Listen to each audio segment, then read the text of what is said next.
Hi, and welcome to this live reading from Squall Line, the Inland Seas Series Book 1 by Gwyn McNamee, and this is hosted by Itsy Bitsy Book Bits. Chapter 1, War. The barrel of the shotgun wavers slightly, but remains pointed squarely at my chest. Blood surges through my veins and roars in my ears. My hands squeeze around the grip of my .45. Pull a fucking gun on me? This won't end well for you.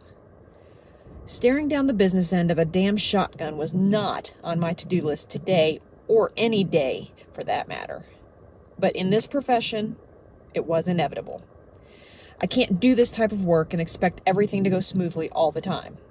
After 5 years on the waters, hijacking ships and stealing cargo, it was bound to happen. Someone was going to fight back with more than a few lamely thrown punches eventually. Beating someone into submission is just part of the job. Using steel is too.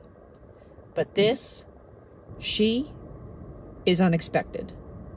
Cargo ships don't usually have firearms on them, which makes hijacking them a fuck of a lot easier.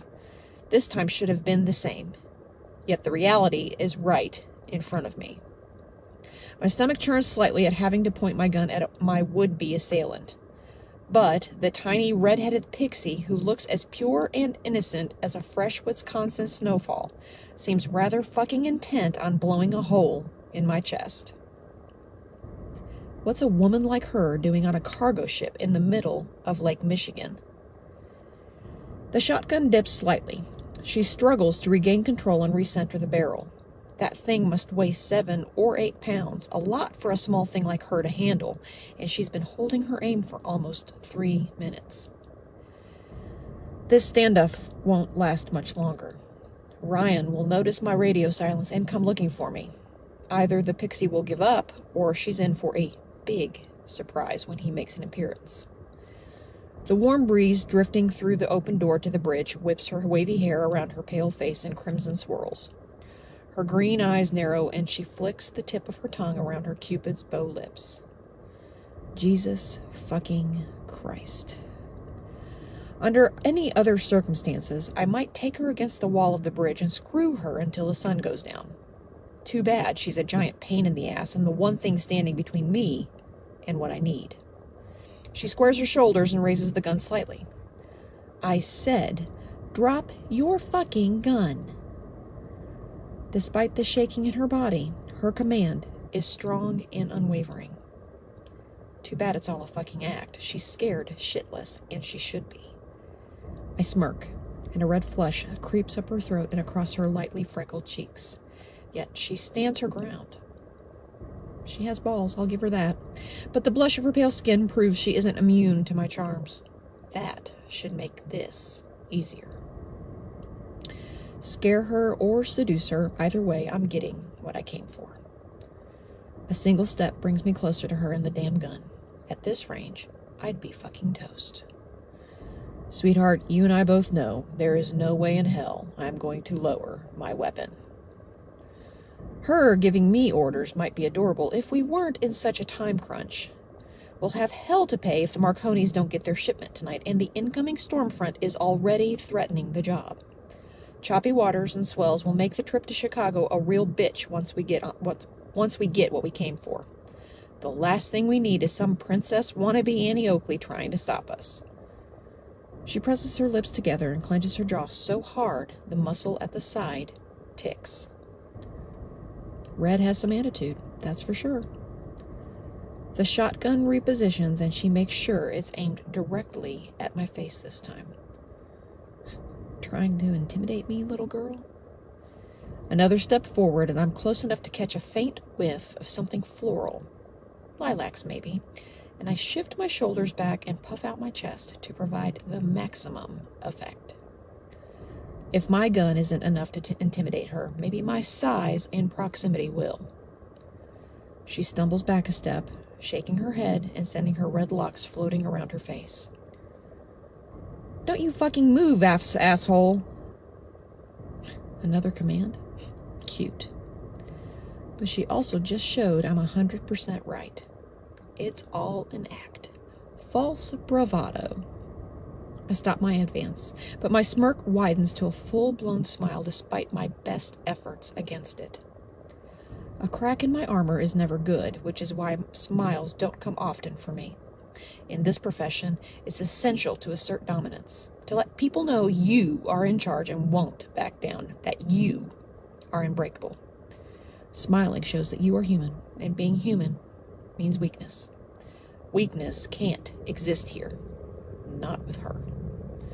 But since the moment I stepped onto the bridge and found her with that shotgun pointed right at me, I haven't been able to keep the corner of my mouth from twisting up with her with just about everything she says. That's dangerous. For me and her.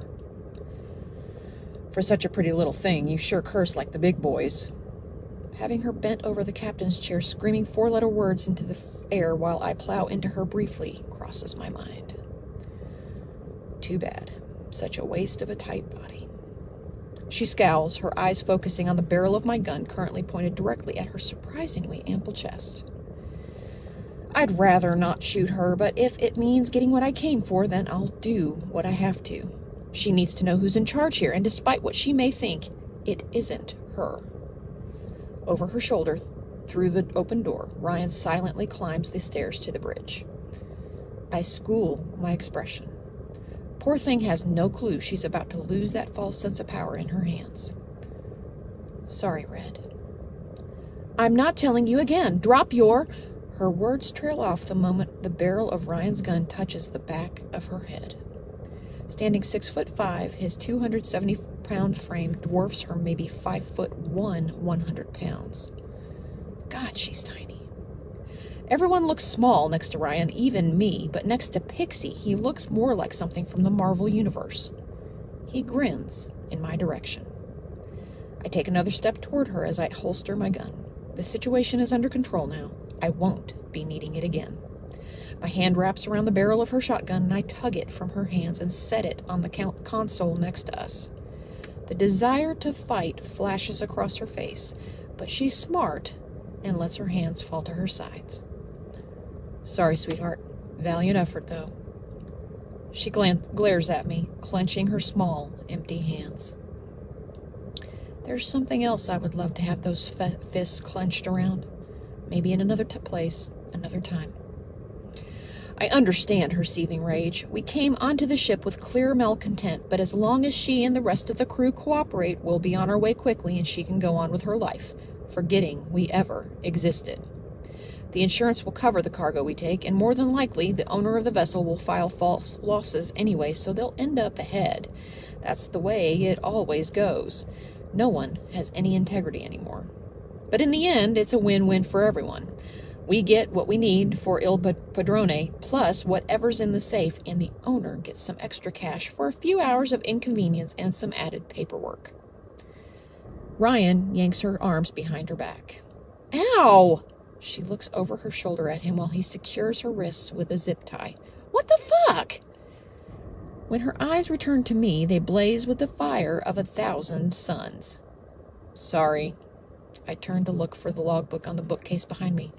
But you've already proven you're too ballsy for your own good. If you tell me what I need to know, this will be a lot quicker and a lot less painful for you. Making threats and being willing to follow through are necessary evils in this job. Each and every one of us will do whatever is necessary, some more easily than others. That includes getting rid of anyone in our way.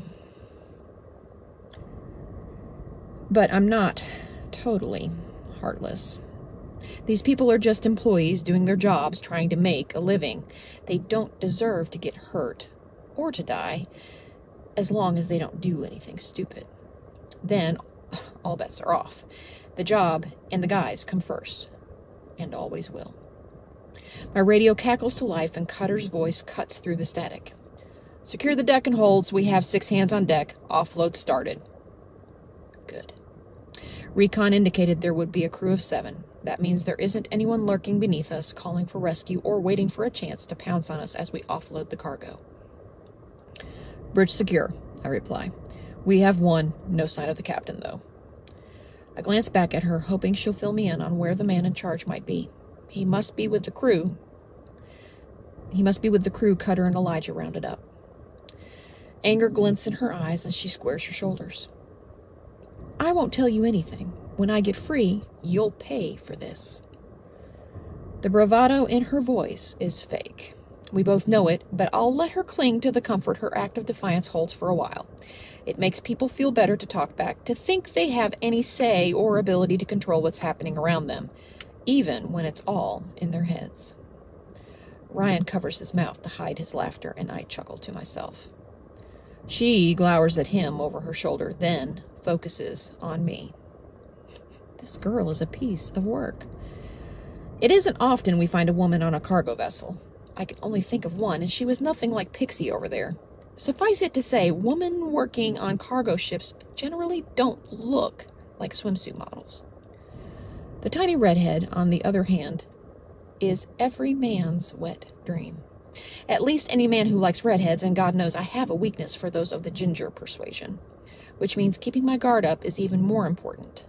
I can't let my dick get in the way of what needs to happen to get out of here safely with what we need. Her forest green eyes bore into me, and I have a sneaking suspicion she can see into my soul. A terrifying prospect for someone like me, someone who depends on people's fear to succeed. She's ready for a fight and is just looking for an opportunity to get the upper hand again. I may not want to use that gun, but I will if I have to.